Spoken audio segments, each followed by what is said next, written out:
this meeting to order and ask Madam Secretary to take the roll. Good morning. Jamie Simmons. Here. Mike Kraus. Here. Claude Presnell. Treasurer Lillard. Here. Comptroller Wilson.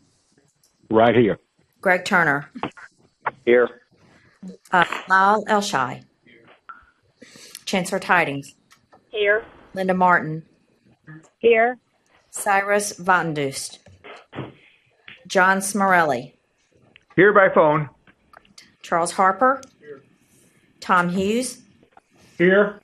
Carrie McGinnis. Here. Sharon Hayes. Here. Online. Charles Lane. Juliana Dykes. Madam Chair, we have 14 present. Thank you. All right, and with that, I make a motion for the adoption of the agenda for today. Moved. Thank you. Second. Madam Secretary, Okay, can you great. call the roll? Jamie Simmons. Aye. Claude Presnell. Aye. Treasurer Lillard. Aye. Comptroller Wilson.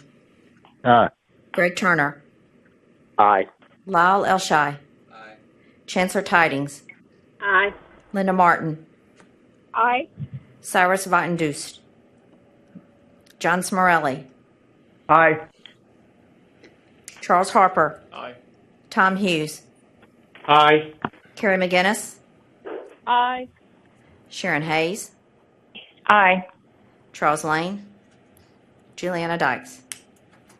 Madam Chair, we have 13 ayes. Great, motion passed. And with that, I'll turn it over to Executive Director Mike Kraus for the Executive Director report. Yes, thank you, Madam Chair, and thank you to the members joining us in person and on phone on short notice. It's greatly appreciated. We are gathered here today for a couple of reasons that I want to walk through, but first and foremost, I just want to say, as soon as this situation became apparent about 10 days ago, I think we knew instantly, while the board had granted the staff discretion last fall to cover this with reserves, we thought it important to go ahead and elevate it to the board level so that the board is in the loop moving forward. And also, so I think we can share, maybe the most important part of today is going to be to talk about how we're going to address this in the future. At its core, today's issue is about the fact that we had an authorization from the board last fall to expend up to $1 million in reserves to cover TSAA over forecasting. We are now going to need an additional reserve expenditure to cover what has been at its core, and you're going to hear this a couple times today, a good news story about students responding to the outreach that's been put out in the field relative to going to college in Tennessee. But at the same time, we want to recognize, I think, one big takeaway is TSAA is not the program it was 5 years ago. This is a near $100 million state program now, and I would ask the board to let that guide us moving forward in terms of what's appropriate for our reserves to make sure that a $100 million program always has the right amount of reserves in the future. And then second, for our staff, and you're going to hear much more about this in detail, it's going to change how we forecast. We used a forecasting model this year that we've used for 5 or 6 years that it's been very accurate. This year it was not accurate. And again, while that resulted in more students receiving aid, we want to make sure moving forward there's a forecasting model in place that will ensure that, frankly, this sort of thing doesn't happen again. So again, I want to thank the board for coming together. Whenever something like this happens, I think my instinct will be to convene the board. There's no harm in that, I think, for us to over discuss an issue like this, and certainly thank Chairwoman Simmons for convening us. Great. All right, well, with that, I will turn it over to the TSAC staff who will talk through specifics on the reserve expenditure levels and next steps with that. And in recognition of those on the phone, for all of our staff, they're going to be talking. When you first talk, please introduce yourself and share what you do with the agency. Good morning, everyone. This is Pete Abernathy with TSAC Student Aid and Compliance area. And Madam Chair, just very briefly, I'm going to just open up with a couple of comments and then turn it over to Tim Phelps, who is over the Grants and Scholarships program, for some details about why we're here. But as Director Kraus mentioned, there are a number of things that have been happening over the past year or two that really have kind of built into somewhat of a perfect storm, if you will. And for the most part, that is a result of Tennessee Promise. There has been really just a change in culture here in Tennessee regarding post-secondary attendance. And so what we've seen is, as a result of all of this Promise outreach, is more students going to college, more staying in college, more going full-time as opposed to part-time, which is one of the requirements of Promise. We've seen increased efforts around the adult population and getting adults to go to school. We've had a number of FAFSA workshops around the state, and that has been increased dramatically over the past year or so, because we've had not just TSAC staff that have been doing that for the last number of years, but we've also had THEC staff that have really focused on doing that and helping provide those events at high schools across the state. And so as a result, we've seen the FAFSA completion rate go from 60% to almost 75. Actually, it is 75%, I think, in the current year, 74% last year. But we've seen a 15% increase over the last 4 years just in FAFSA completion here in Tennessee. In addition to that, the FAFSA has the application period has opened up in October recently, and so that as well has incentivized students to start applying earlier, and has given us and our staff more time to really help students complete that application. And of course, with a lot of our programs, the FAFSA is the application, so it is for HOPE, for Promise, and for TSAA. So when these students across the state are applying for Promise, they're really in effect applying also for all of this other aid, including TSAA. And so that's really been kind of the circumstances that have led to this. And another point I think that Director Krause alluded to is that over the past roughly 8 or 9 years, I think since 2009, 2010, we have made expenditure. Well, we've always made over expenditures because we know that we can't spend 100% of the funds if we only award 100% of the funds. So we've always gone over the allotment of appropriations. But since 2009 and 10, it's been the board's policy to approve awards in excess of what we would normally do, with the intention of spending down the reserves. So this reserve balance basically is used to cover awards that are made in excess of the appropriation, and then in years when we underspend that appropriation, that amount goes into the reserve. So the reserve fluctuates back and forth just depending on how close we come above or below the target of 100% of appropriations. So this year was no different. We intended to spend down some of the reserves again, but and obviously the reason we're here today is that we spent more than what we had anticipated. The good news is we still have that money in reserve, so we are not in a position of having to go elsewhere for appropriations, but we have the ability to cover this within the reserves of the TSAA program. That's pretty much my remarks, I think. Was it? Oh, okay, so actually I'm going to turn it over to Leah Llewellyn. Let me say briefly, Leah, before you begin, the point that Pete just made, I think, is an important one, which is we have the reserves. And in fact, I think the reserves are here for this purpose. My highest level of concern as the director would be if we were exhausting our reserves completely, which is not the case. There will be a remaining balance, albeit a smaller one. But I think our big question moving forward as an agency is how do we view TSA reserves differently than we have in the past? And some of that means we may have to talk about a little bit around the overcommitment, especially for a year or two, trying to rebuild a level that, again, we're all used to thinking of TSA. For most of us, for a decade or more, it was a $20 or $30 million program. Now that it's a $100 million program, I just think reframing that conversation is important. And certainly the reserves that we're we're seeking authorization to expend today, we have enough to cover today's expenditures. I don't think moving forward a $5 to $7 million reserve is necessarily the best level for a program that has grown to this size.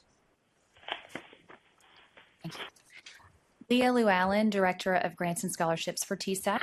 I appreciate you guys being here today. I want to walk you guys through the timeline of how TSAA is awarded. For those of you that are not familiar, this board approves the overcommitment in their September board meeting. It begins with that. So we don't make any awards until that's done, obviously. October 1st, students begin filing the FAFSA. They're going to do that up until our deadline, and that is a little bit different each year. It fluctuates with the Tennessee Promise deadline. But they can, renewal students, for those of you who, renewal typically means they attended before. In this case, renewal means that they were paid in prior semesters. And so we give preference to those renewal students from October 1st until the TSAA deadline each year. They are awarded first. Beyond that deadline, new students can be awarded. This typically occurs once the deadline has passed and we've evaluated funding at that time. Institutions don't begin certifying these new academic year awards until July 1st. The new fiscal year, the new academic year has to have begun before they can begin requesting those payments from TSAC. Once they certify those students and have told us that these are eligible students who are enrolled at their institution or have made intention to enroll, then we then can begin processing payments to the institutions. Keep in mind that's different for each semester. They're not going to certify spring when they certify fall because they simply don't know if those students will continue eligibility, if they will enroll in future semesters. And so each semester they are certifying and requesting payment for these students. So to give you kind of an idea, most schools have a census date, as you're aware, and most schools are certifying sometime beyond that census date for that term. That ensures enrollment for those students. That is the basic timeline for TSAA as far as how those awards are made, and I am going to turn it over to Tim Phelps. Thank you, Leah. Tim Phelps, Associate Executive Director for Grants and Scholarships, and just wanted to provide you all with a snapshot essentially of where we think we'll land for the current academic year. So our current expenditure estimates, we estimate will be about $105.6 million, and we will have around 62,500 recipients, somewhere in that neighborhood. We still have some institutions that need to certify their students, specifically the TCATs. They don't have a start date until May 1, so we think we'll add a few more students to that number. As far as the comparison between last year and this year, we have approximately 9,000 more recipients than the prior year. You may recall last year we had 53,500-ish recipients, like I said, 62.5 this year. 4,000 of those we did essentially expect due to an increase in funding, and that's looking at the average award for the 16-17 academic year and calculating that number. 5,000, so it's essentially 5,000 additional students are a result of the increase in the take-up rate. So Tim, is it accurate to say we did everything we've been doing the last 5 or 6 years, and this year, all of a sudden, 5,000 more students spiked? Correct. And to add to that, I would say that we did essentially almost identically what we did last year. I mean, almost to the T. And we just had a fortunate uptake in the award. And so, but looking back at and comparing notes from last year, we're almost essentially spot on with what we did the prior year. And then finally, I'll address essentially future procedures that we feel we can take to look and try and make essentially a better forecast, if you will. But we will work with the THEC policy planning and research staff. Dr. Emily House and her staff will try to find a methodology, if you will, that can help us better forecast take-up rates. if at all possible, but it's something that we can definitely look into and work with them. Second, TSAC will recommend a reserve amount to the board and set expenditure levels to maintain that reserve amount. As Director Kraus said, 5 to 7 has been, I think, our goal in the past, but given the growth of the program, we may look at a higher amount, and obviously that'll be discussions with the board as well, and as well as internal staff. And then finally, one thing to help us to determine if we're able, or if we have essentially an overage at a much earlier time, is to establish certification deadlines for each term.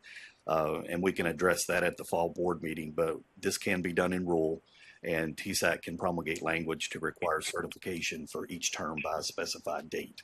And so essentially, instead of some of the schools that certify much later, whether that's intentional or not, we can at least set a reasonable deadline and require the schools to request payment by those specific dates. And just to put a fine point on that for the board, I think that procedure could end up being the most important.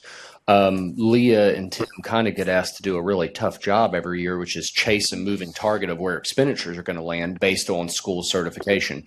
I want to commend via our TASFA rep, I think 85% of our schools do a great job at this.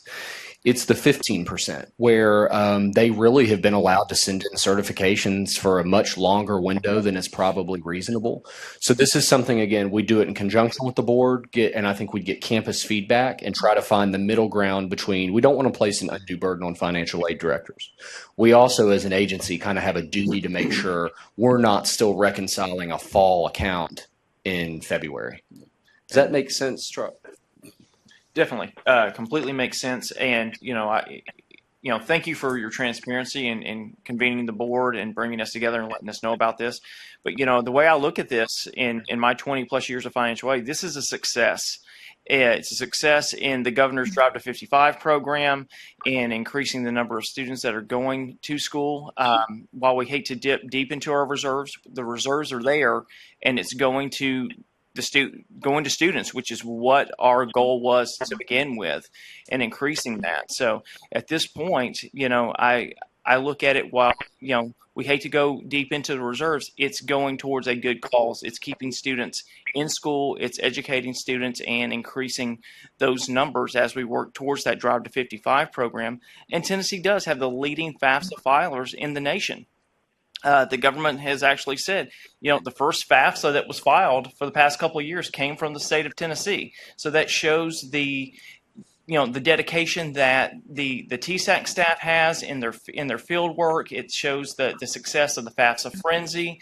And I also sit on the board for the southern region with 9 other states. And when I report out about the FAFSA frenzy and what we do across the state, I've had other state presidents come to me and say, how are you guys doing that? That's a tremendous idea. And so I think it goes along the way of, maybe a victim of our own success because we had such a large uptake, but that's a good thing to have, because we are building on the education. We're continuing to build on our students, and the students are remaining in school instead of going for a semester or two and deciding to do something else. And we're keeping them in the state of Tennessee, which is also very positive. This is Sharon Hayes. I have a question about the reserve. What will be the balance once this over expenditure is adjusted? Sharon, Tim Phelps, this is a great question. So in speaking with our chief financial officer, we'll have about a $500,000 balance remaining in the reserves. With $500,000. And also with all accounts closed out. So and worth mentioning to the board as well, we have brought you the absolute, I think, the highest end that we would need to expend reserves for. I think there's a chance it shifts downward, but we didn't want to bank on that. So we'll have the $500,000 reserve during a period where all expenditures are now reconciled. Is that, I want to make sure that's accurate, looking at Leah and Jason. Okay. That's accurate. Well, and that was kind of my question, is that, we're sitting here beginning of April, so there still could be some downward adjustments between now and the end. And so the other is I would encourage the staff to go back and take a look and see if it was any one particular sector that the shift, or if it was just across the board, to see just see what that teaches us and what we can learn, from that. And I would also, and this is not unusual, this has happened before since I've been on the board at TSAC. We've had this overage before. So just for everybody to know, it is a special cause variation. It rarely happens, but it has happened and has happened before. But I would encourage the staff to take a look at a percentage of the account rather than a set dollar amount as a reserve going forward. And obviously, we can make adjustments on the over award piece to build that up over a recommended period of time. I don't think we need to necessarily try to chunk it all back at one time. In other words, I wouldn't recommend that we move from 153% over award down to 130 so we can chunk it all back, because a lot of students will get really hurt from that. Then the last thing I would want to suggest, and I want to get some clarification on. So the governor's put in his budget a $10 million improvement in the program, but I also knew there was a desire to eliminate the lottery shift into TSAA. So, which the shift of the lottery funds, I think, is 6.8 million, and so that would make the net improvement 3.2, right? If I'm doing 2 + 2 is still 4 and all that, right? Anyway, so would it be possible to recommend that we delay that 1 year so that we can get ourselves, instead of a $500,000 reserve, we would actually be back to 7 million on the reserve on that if we could delay it just 1 year? And I realize that it's difficult. If the governor were here 4 more years, I think that'd probably be a more viable point of discussion. I realize that this is his last session, but we did discuss this. Our budget recommendation was 20 million, with the understanding that we would eliminate the transfer. I did pose the question at that time. So, well, what happens if it's not 20 million? Well, it so happens it's not 20, it's 10. And if there'd be any way that the administration might consider delaying it just this 1 year so that we make sure this program is in good shape, I would like to put that. Well, that's a great question. I think Greg Turner's on from F&A. I would probably defer to him to answer the logistics of how that would happen if it's possible at this point, because it is in the appropriations bill. And so I'm not sure what procedurally what can be done at this point. Is the elimination of the transfer in the appropriation bill as well? Well, right. The previous 6.8. Previous appropriation bills included the transfer for 6.8. And this one does not. This one does not. That's what you're saying. So it does include the elimination. Yes. I got yes. it. Yeah. This is Kiri McKinnis. I just have a couple of comments about these events. First, like the gentleman said a moment ago, I'm thrilled that the program is going so well, or programs, and we're helping many students and their families. But I'm not thrilled about only having a $500,000 reserve account left. I just want to remind the staff and the board, as we all know, we have a fiduciary responsibility of these funds. And Director Krause, what is our monthly operating budget for TSAC? We don't. So typically, and that fluctuates, Carrie. We expend $330 million annually, but the aid really doesn't move in months per se. It typically moves in semester chunks. So it's the 330 divided by 2.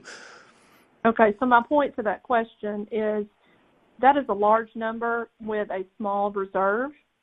And so I just want us all to remember that. And thankfully, some people ahead of us set the groundwork so we have this large reserve that we were able to rectify this situation. But we need to be very cognizant going forward. We cannot get into this deep hole again. And we shouldn't, now that we've set up these mechanisms in place. So I'm glad and grateful there were people ahead of us that provided the way so we could have these reserves. But I also think that we need to exercise continued due diligence to try not to get into this situation again. Because the last thing anybody wants to do is negatively impact the mission of these 2 programs, which is to help students and their families. Thank you. Yeah, Carrie, this is Jamie. I couldn't agree with you more. I think it's a great situation we have in front of us, but unfortunately it means doing away with reserves that others before us have kept high so that we can do this. But I think what I'd like to see is for the TSAC board to come back to us with whether it's a percentage recommendation or a fixed dollar amount, maybe a couple options for consideration so that we can ensure that, to your point, we are leaving it in a good place for the next group who faces this hopefully similar story that's in front of us right now. But your comments are well taken and appropriate. And that's our responsibility now. Mm-hmm. In the fall board meeting, you'll see scenarios that I think try to thread a needle between Dr. Presnell's point and Charles' point, which is a good one, which is this aid being with students is always really important while balancing the very real fiduciary duty that Carrie just mentioned. Our goal is to bring you a couple different approaches that I do think recouping some reserve amount initially is important, but balancing that so there isn't an undue harm on students. I also think we owe you and will bring at the fall board meeting a forecast, which we haven't typically done. What we've typically done is taken the amount and said, great, this is what we think we can hit. By kind of linking up with Dr. House and her team, we'd like to show you a glide slope for the coming year. And inflection point from Dr. Presnell too is show you where that money will land by sector and by student. So do we have any sense of that, where the take-up was greatest of the kids who came back and expended it? Yeah.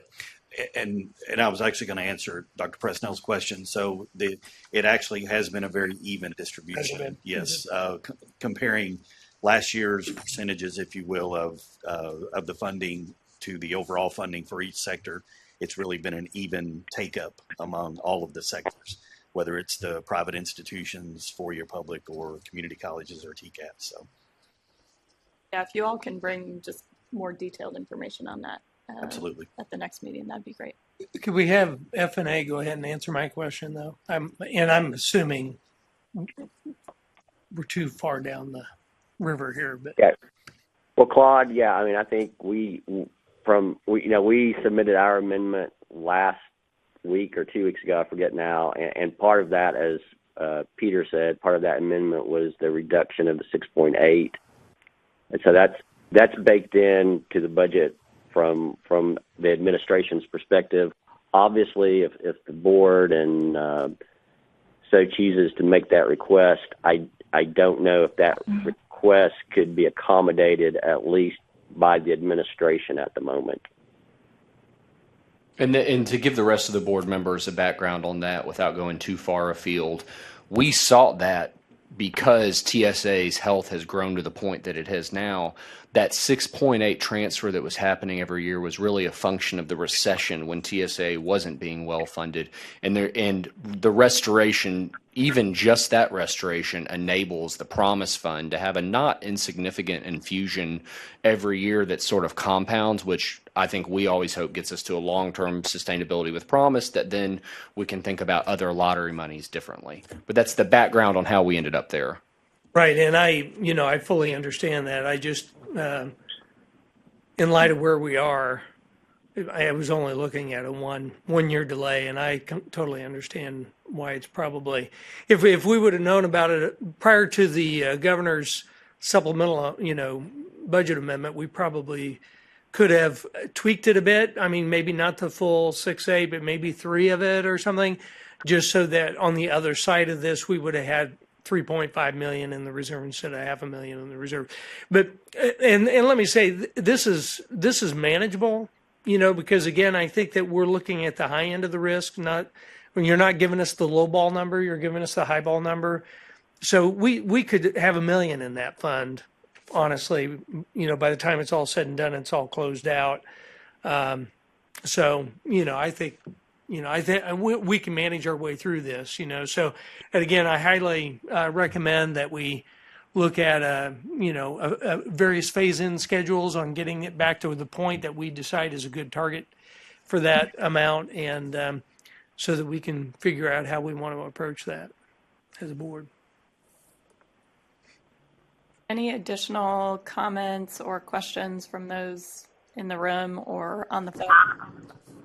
This is Linda Martin, and I would just add that in addition to some greater detail on the uptake from each of the sectors, it might be helpful to look at projected high school graduation numbers over the next 5 to 10 years as well.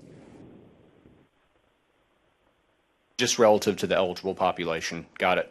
We will do that. And to reflect Tim's comments, just because it was even doesn't mean we won't still give you a detailed analysis. And I think we can get that to you. What's our time frame on that, Tim, to send to the board? We'd probably get that in the next couple weeks. Yeah, we want to let all the students obviously certify that tell the full data story, but we owe that to the board, and certainly before our regularly scheduled board meeting in May. We could have that to you, and probably as one of our agenda items, would do an update. Mike, thinking of the May 1 certification for the TCATs, probably mid-May would be a little more accurate if we do that. And Dr. Martin, we'll make sure part of that is our universe of students expanding due to high school graduation rates. We'll do that. Well, and I don't want to get too much into the weeds, but I mean, basically any student on free or reduced lunch is going to get this money. I mean, so you can target particular populations in the K-12 community in that senior year that, and if we could check that going rate, and I'm thinking about the P20 Connect TN, if we can get that data and we can look at it, you actually can get a pretty good number on, well, looking at their graduation rates, their college going rate, and we know just looking at that alone that they're going to get that money or be eligible for the money. Not that they're going to get it, but they'll be eligible for it. And if we ever get to a fully funded environment, praise God Almighty, that'd be fabulous to do that. But I mean, that's a good indicator. Mm-hmm. Okay. Any other comments or questions? Okay. I'm sure. Do you need any motion or anything from us? Yeah, there's a motion on the agenda. Would it be appropriate for? I'm happy to make it, or seek. I think you can seek. I seek a motion. You'll see one outlined on the agenda for you. I second the motion. So is it just the one just says staff recommendation piece, or is it the whole thing? The recommendation piece. Okay, so that the board authorizes expenditures from the Tennessee Student Assistant Award reserved to cover additional student assistant awards made in the 2017-18 academic year is the motion that has been made, and I second. Right. Justin. Madam Secretary, can you call the roll? Jamie Simmons. Aye. Claude Presnell. Aye. Treasurer Lillard. Comptroller Wilson. Aye. Greg Turner. Aye. Lyle Elshai. Chancellor Tidings. Aye. Linda Martin. Aye. Cyrus Vandendust. John Smorelli. Aye. Charles Harper. Aye. Tom Hughes. Aye. Carrie McGinnis. Aye. Sharon Hayes. Aye. Charles Lane. Juliana Dykes. Madam Chair, we have 12 ayes. David Lillard voted aye also. I was on mute, excuse me. Okay, thank you. All right. Motion Madam Chair, we have passes. 13 ayes. Motion passes. Thank you, Madam Secretary. And with that, I will adjourn our board meeting today. Thank you for your time, and for those who called in, thanks for making the time. Appreciate it. Thank you. Thank you. Thanks. Aye.